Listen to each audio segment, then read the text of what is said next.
In this video I'm going to show you how you can easily fix the inverted frontal camera on your iPhone.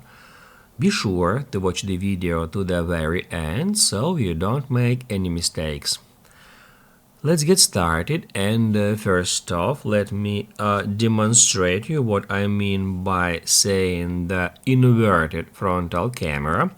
So now if we switch to the frontal camera, and basically guys, as you can see now, playing card is showing here at the right side.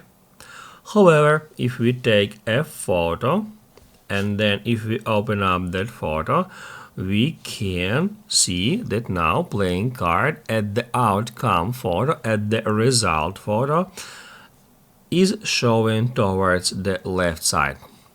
And now let me show you how we can easily fix that issue. Basically, that's not an issue. All we have to do is just change one setting in our device settings. So guys, first off, head over to settings and then scroll down until you find camera. And that's where you can easily find mirror front camera feature.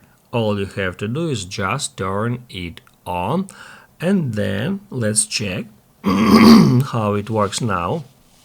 So I'm gonna switch to the frontal camera, and then if we take a picture, we can see that now the outcome image was mirrored. That's how it's done. If this video helped you out, don't forget to hit the like button.